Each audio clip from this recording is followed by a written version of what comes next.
안녕하세요, 여러분. 자, 지내셨어요? 오늘은 저와 같이 한국 소담을 공부하십시오. မင်္ဂလာပါ 여러분. 우리ဒီနေ့ 소담리 나탔던 구 비도아마바.ဒီနေ့ 소담리 동구가 뛰는 놈 위에 나는 놈 있다에 마른 하늘에 나벼락 소래 소담리에 마할마디로 선년빛 감는다 소래 소담리 동구바. 그럼 시작해 볼까요? ပထမဆုံး 소담리네 사야노. ပထမဆုံး 소담리 ဖြစ်တဲ့ 뛰는 놈 위에 나는 놈 있다 소래 소담리바. 뛰는 놈 위에 나는 놈 있다 소래 소담리 အဓိပ္ပာယ်က ပြေးတဲ့လူရဲ့အပေါ်မှာပြန်တဲ့လူရှိတယ်ဆိုတဲ့အဓိပ္ပာယ်ပါ သူကဘာကိုပြောချင်တာလဲဆိုတော့အောက်မှာအချက်ကလေးနှစ်ချက်နဲ့သူကပြန်ရှင်းပြထားတယ် 아무리 재주가 뛰어나도 그보다 더 뛰어난 사람이 있다. ဘလောက်ပဲ ထူးချွန်နေပါစေ ဘလောက်ပဲ တော်နေပါစေတဲ့ ကိုယ့်ထက်ပိုပြီးတော့ တော်တဲ့သူ ကိုယ့်ထက်ပိုပြီးတော့ ထူးချွန်တဲ့သူရှိရဲဆိုတဲ့အဓိပ္ပာယ်ပါ နောက်တစ်ခုက 자는 척을 경계해야 한다. မိမိကိုယ်ကို တော်တယ်တတ်တယ်ဆိုပြီးတော့ မာနာကြီးတာ ကြောက်ဝါခြင်းတွေ နောက်တစ်ခါ မောက်မာတဲ့အတွေးတွေ မတွေးဖို့ ဒါတွေကို သတိထားပါမယ်တဲ့ ဒါလည်းဆိုလို့ရှိရင်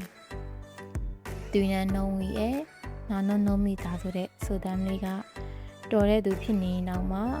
နှိမ်ချတဲ့စိတ်ကိုထားပါ အမြဲလေးလာပါ ကိုယ့်ထက်တော်တဲ့သူတွေရှိနေတယ်ဆိုတာကို သတိရခိုင်းတဲ့ 소담리ပါ ပြေးနေတဲ့လူရဲ့အပေါ်မှာ ပြန်နေတဲ့လူရှိတယ် ကိုယ်ဘယ်လောက်ကြီးပဲ တော်နေပါစေ ကိုယ့်ထက်ပိုပြီးတော်တဲ့ ထူးချွန်တဲ့သူရှိတယ်ဆိုတာကိုလည်း သတိထားမယ် ဒါကြောင့်မလို့ ကိုက တော်နေတယ် တက်နေတယ်ဆိုပြီးတော့ မောက်မွာ ကြွားဝါခြင်းတွေ ဒီလိုအတွေးတွေ မတွေးဖို့ ဒီလိုမျိုး မောက်မမာနဲ့ ဆက်ဆံတာမျိုးတွေ မရှိဖို့ ကိုယ့်ကို သတိထားမယ်လို့ ပြောချင်တယ် 소담리ပါ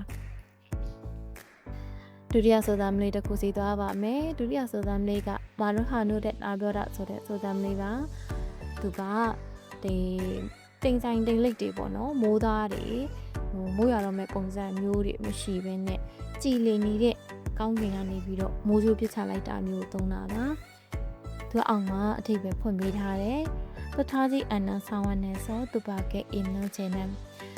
မမျှော်လင့်ထားတဲ့အခြေအနေမှာ မထင်မှတ်ဖဲနဲ့ပေါ့နော် ရုတ်တရက်ကြုံတွေ့လိုက်ရတဲ့ ကံဆိုးမှုမျိုး ပြောချင်တာပါ ကံဆိုးမှုမောင်ကျသွားတာမျိုးပေါ့ သူကကြတော့ ဘာပြဿနာမှမရှိဘဲနဲ့ အေးဆေးဆေး ပုံမှန်လည်ပတ်နေတဲ့ လူဘဝတွေကိုပေါ့ မမျှော်လင့်ထားတဲ့ကိစ္စတစ်ခု လုံးဝမမျှော်လင့်ထားတဲ့ စိတ်မကောင်းစရာတစ်ခုပေါ့နော် ဒါမှမဟုတ်လို့ရှိရင် အခက်အခဲတစ်ခုက ရုတ်တရက်ကြီးဝင်လာတာမျိုး ဖြစ်တဲ့အခါမျိုးမှာ တင်စားပြီးတော့သုံးတဲ့ 소담리ပါ ကံဆိုးမှုမောင်ကျတယ်ဆိုပြီးတော့ သုံးတာပေါ့ ဒါဆိုလို့ရှိရင် ဒုတိယ 소담리 ဖြစ်တဲ့ 마른 하늘에 나벼락 ဆိုတဲ့ 소담리ကိုလည်း ရမယ်လို့ထင်ပါတယ်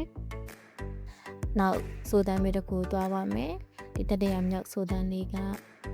마한마디로 천년빛 갖는다 ဆိုတဲ့ 소담리ပါ စကားတစ်ခွန်းနဲ့ အကျွေးအသက်ပြားတစ်ထောင်ဆက်နိုင်တယ် ဒါမှမဟုတ် စကားတစ်ခွန်းနဲ့ အရန်တစ်ထောင်ဆက်တယ်ဆိုပြီးတော့လည်း သုံးတယ် သူကဘာကိုပြောချင်တာလဲဆိုတော့ 마음만 잘하면 어렵거나 불가능한 일도 해결할 수 있다. အပြောကောင်းရင်ခက်ခဲတဲ့အရာပဲဖြစ်ဖြစ် အဆင်မပြေတဲ့ကိစ္စပဲဖြစ်ဖြစ် ဖြေရှင်းနိုင်တယ်တဲ့ သူပြောချင်တာတော့ မြန်မာမှာဆိုလို့ရှိရင် စကားပြောကောင်းမယ်ဆိုလို့ရှိရင် လေရင်တော့ အလကားစီးရတယ်ဆိုတဲ့အသုံးမျိုးသုံးတယ်လို့မျိုးပေါ့ စကားကောင်းကောင်းပြောတတ်ဖို့လိုတယ်ဆိုတာကို ညွှန်ပြချင်တဲ့စကားပုံလေးပါ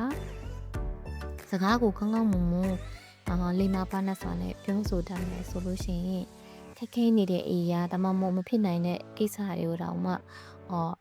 သူနိုင်တဲ့ဘက်ကနေပြီးတော့ ဖြေရှင်းနိုင်တယ်ဆိုပြီးတော့ သုံးတဲ့အသုံးအနှုန်းလေးပါ ဒါက စကားပြောဆိုတဲ့အခါမှာ ဘယ်လောက်အရေးကြီးလဲဆိုတဲ့ဟာကို ဖော်ညွှန်းထားတဲ့စကားပုံလေးတစ်ခုပါ ပြန်ပြောပါမယ် 마한마디로 천년빛 갚는다 ဆိုတဲ့ 소담리가 စကားတစ်ခွန်းနဲ့ အကျွေးအသက်ပြားတစ်ထောင်ဆက်လိုက်တယ် သူက 마음만 잘 사람요 어렵거나 부가능한 일도 해결할 수 있다. 묘강이 각해니다 디비 SMB다 디로 기사를ဖြေရှင်း နိုင်တယ်ဆိုပြီးတော့စကားကောင်းကောင်းပြောတတ်ဖို့လိုတယ်ဆိုတဲ့အဓိပ္ပာယ်လေးကိုဖော်ပြီးတဲ့စကားပုံမှာဒါဆိုရင်ဒီနေ့ရဲ့စုသမ်းမေး3ခုဖြစ်တဲ့တွင်နုံဝီရဲ့နာနုံမီတာဆိုတဲ့စုသမ်းမေးရဲ့မာတို့ဟာလို့တဲ့လာပြောတာဆိုတဲ့စုသမ်းလေးရဲ့မာဟမ်မာဒီတို့ချောင်းညက်ပြီးခမွန်တာဆိုတဲ့စုသမ်းလေးရဲ့စုသမ်းမေး3ခုကိုရမယ်လို့ထင်ပါတယ်ဒါဆိုလို့ရှိရင်နောက်ထပ်ဗီဒီယိုခဏသင်ခန်းစာလေးချလို့ရှိရင်လည်းပြန်ပြီးတော့ဆိုချင်ပါသေးတယ်အတူတူလိုက်ပါပြီးတော့နေလာစီဖို့တဲ့အတွက်ရောဘုဟုတုတရှာမိတဲ့အတွက်ရော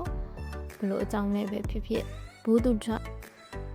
တခုခုရရှိမယ်လို့ညံလည်ပါတယ်ကျေးဇူးတင်ပါတယ်နောက်ထပ်ပြန်ပြီးတော့လည်းဆိုချင်ပါသေးတယ်တုံမနာရော안녕 감사합니다